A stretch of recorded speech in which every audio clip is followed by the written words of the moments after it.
All right, let's get right into it. We're going to break down a really simple but powerful way to go from feeling kind of awkward in social situations to having this genuine, easy charisma.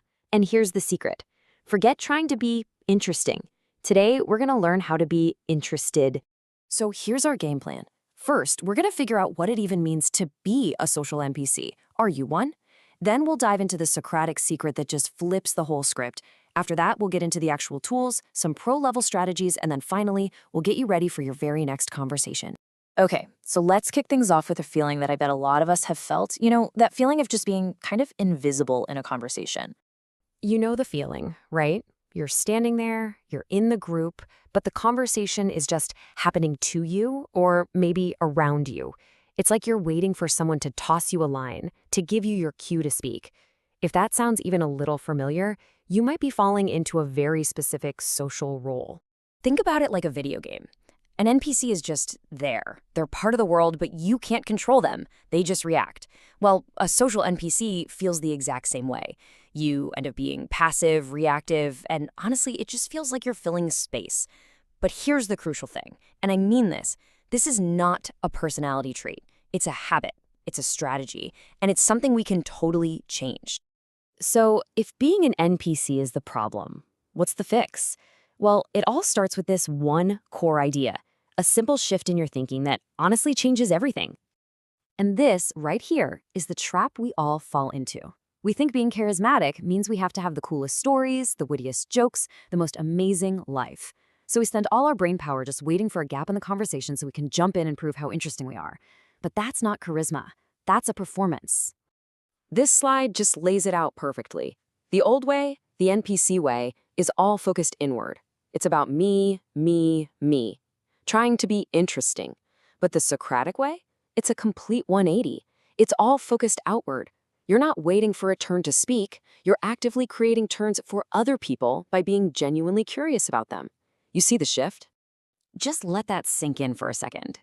Your charisma has almost nothing to do with what you say.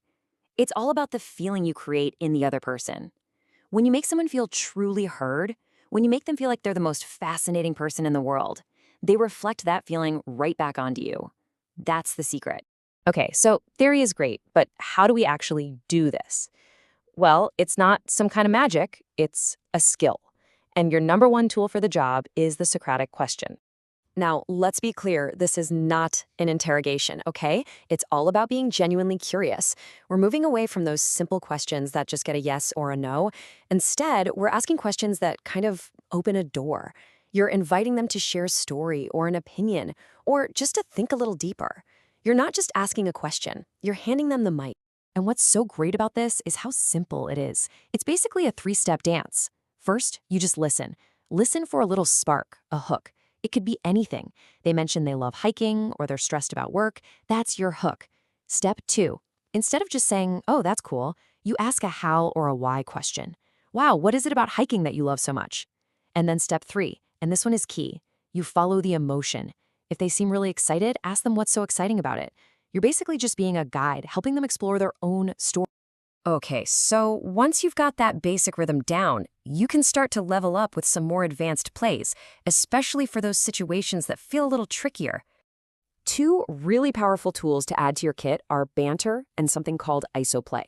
Now, Banter's awesome, but we're going to focus on isoplay right now because it solves one of the biggest social headaches out there, that feeling of being totally overwhelmed in a big group conversation. So picture this. You're at a party, a networking event, whatever. There are like 10 people all talking over each other. How in the world are you supposed to jump in? Well, this is where the isoplay becomes your best friend. It's really just a strategic move.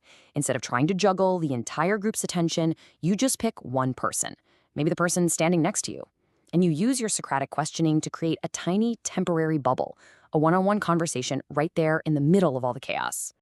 And the beauty of this is that it takes a super stressful situation and makes it completely comfortable. You're not being rude, you're not ignoring the group, you're just taking a moment to build a genuine connection.